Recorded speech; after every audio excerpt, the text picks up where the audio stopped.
Is Yeah. anyone surprised? Because, I mean, I know that we have the Retribution tour, and Trump is all celebrating and saying, Colbert's show was worse than his ratings, and I'm celebrating this type of thing. And so Trump is gloating, but and I know we shouldn't be surprised because 60 Minutes, the whole settlement with CBS and Trump and all of this, it seems like they were already capitulating to Trump anyway. But it just feels weird for them not to have a late night show because they're not just canceling Colbert, they're canceling that show. Right. There will be no late night show. They're getting out of the late night business. I would say that and first of all, I did send you this, Albert. If you check your email, I sent you the ratings for late night television shows. So if you look at the rating graph, this is really a simple graph to read. And I'll just describe it to you before even you need to look at it. And Colbert's ratings are ahead of the other two. Okay, there it is. Late night TV rating trends. And you can see this tracks it, and all the way from 2014, the blue line is Stephen Colbert, the red line is Fallon, and the green line is Kimmel. And you can see that Colbert leads them all, even as you see them slowly tailing off in terms of audience. By the way, the audience viewers numbers pretty impressive still. Mhm. Yeah, we're still tracking between uh, 1.5 million and 3 million viewers, right? Uh, most of these late night shows, just again to describe it to people listening and not watching, started with somewhere in the neighborhood of 2.5 to 3.5 and even 4 million shows, 4 million viewers by 2019. So still hanging in there. I mean, you can still make money with those numbers, and then And they that's not tail off. even Yeah, that's not even accounting for all the people that watch on YouTube with the clips and the posts and everything else. that's a very good point. I mean, there are a Yeah. lot of other ways to monetize the show besides just the live Mhm. broadcast that is watched either live or watched in delay. But anyway, these numbers pretty much tail off. So the audience trends down to about, again, where we are now, just under 3 million, just north of 2.5 million, anyway, between 2.5 and 3 million. And that's for Colbert. The other shows have dipped below 1.5 million for The Tonight Show and at about 2 million for Jimmy Kimmel. So why do we point to this? I just point to this because when you evaluate what CBS is saying in the context of we're getting out of the late night business, you can say, Mhm. okay, certainly the audience is trending down. You've seen a diminution of audience across television just generally. There isn't the primetime audience that there used to be. There isn't the audience in television that there used to be. Uh, Linear television is going away. It is being replaced by digital. It's being replaced by what Kim is sort of suggesting, which is you can watch clips, you can watch bits, you can watch your show on demand. It is just a generation growing up without the kind of appointment television that we grew up with. Mhm. They are watching nothing except on demand. I mean, this is really the case. That's why when shows like American Idol came along, America's Got Talent's another example. These are kind of day and date shows, and if they're enough of a phenomenon, you end up with, did you see this last night? We want to watch Idol tonight. We want to, but Colbert had an element of that, which was, did you see what Stephen Colbert said last night? There was a lot of that. I get that in our emails that are sent to us. Mhm. People saying, "Hey, did you see what Colbert did a funny bit about blah blah blah." But to be fair, I also see it about Kimmel. Kimmel did a funny thing on this. I think Kimmel is brilliant. So I I mean, like him a but lot too. yeah. Um, but what I'm getting at is, I get it.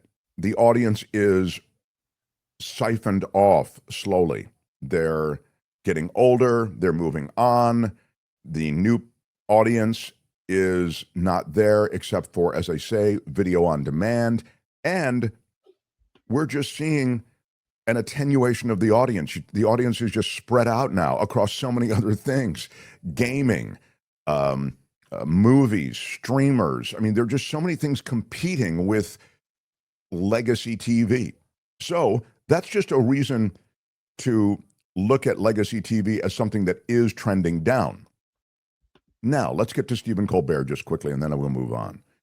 Colbert, as we just showed you, was really bucking the trend to a degree. There were enough people still tuning into Stephen Colbert that he is still a financially viable offering in late night TV.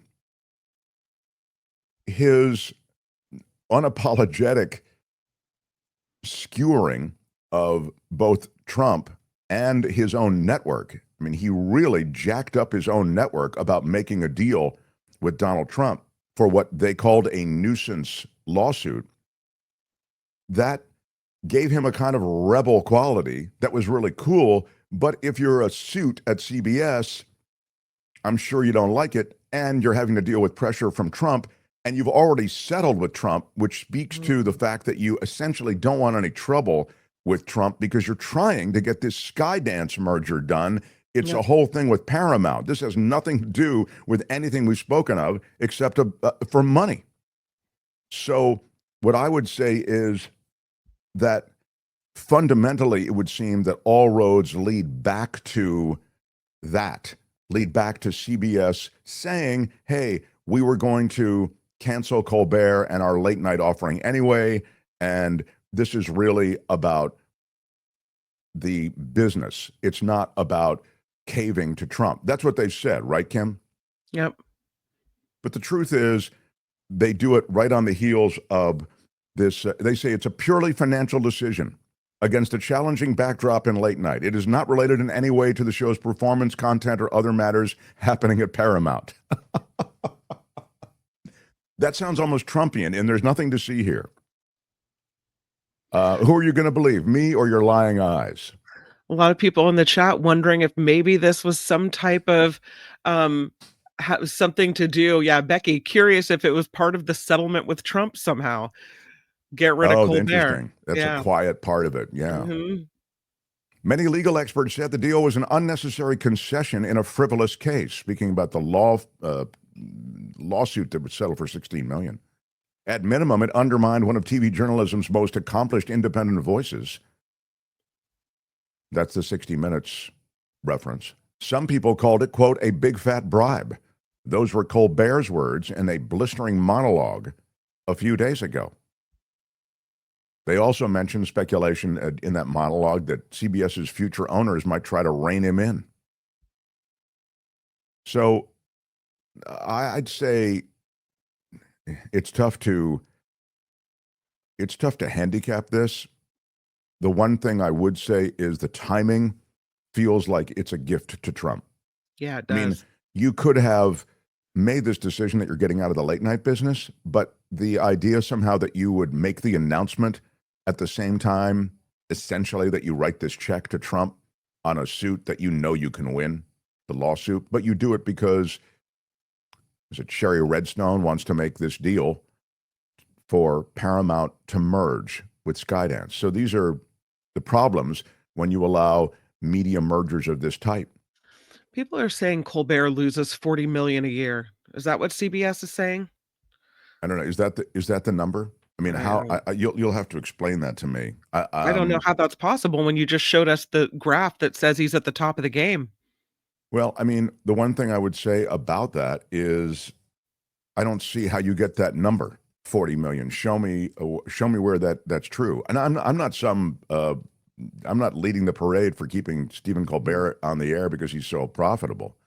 But what I would say is, how do you get to 40 million? I mean, the show's not costing 40 million, is it? So how do you lose 40 million doing it? I mean, just explain the arithmetic to me. When I watched his speech last night, I don't know how much he gets paid a year. He does say there are 200 people that work there. So I don't know. Well, you're right. I mean, maybe you can get to 40 million then, but you could slim down the show. That's what they did with Conan O'Brien. Conan O'Brien had many fewer viewers than Stephen Colbert when he was doing his show on TBS, I think it was.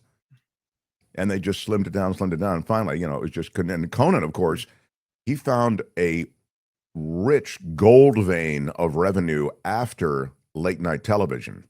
He did his own thing. Now he's making a fortune. That whole Conan network of podcasts and live events, and I mean he's made a fortune. I mean, Mhm. multiple fortunes doing stuff after late night television. So Colbert could do the same thing, but you know, Jim Eaton, speaking of how much Colbert makes a year, Jim Eaton says Colbert wanted to be paid with the Mark Thompson show socks and merch. yeah.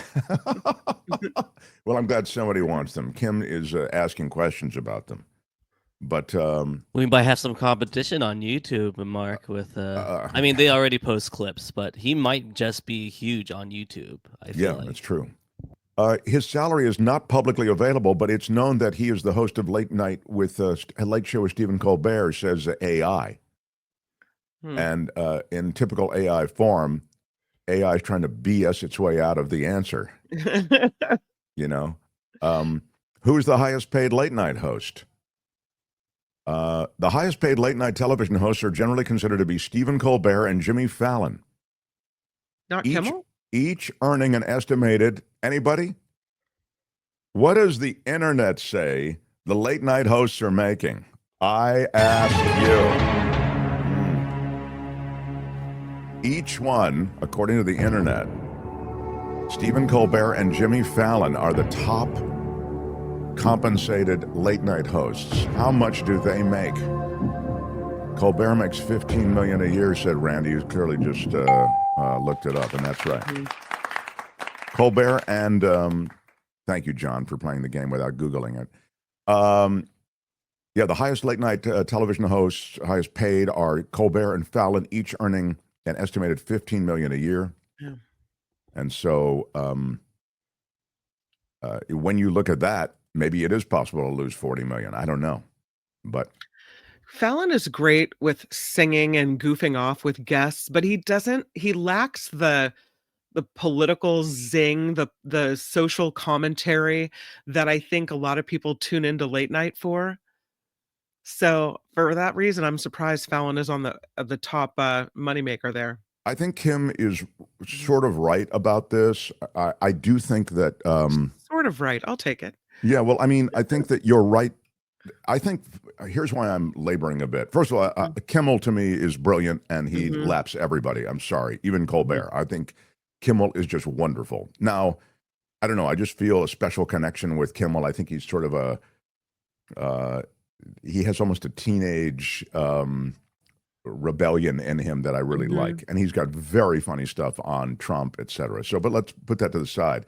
When it comes to topical political stuff, I think Kim is sort of right that Mm. Colbert feels like it is the real, legit skewering of power, which is what you really want from these guys. But Fallon, I think, is underestimated. I think he's really talented, and I think his monologue and the writing on Fallon, even the jokes about Trump, they're good.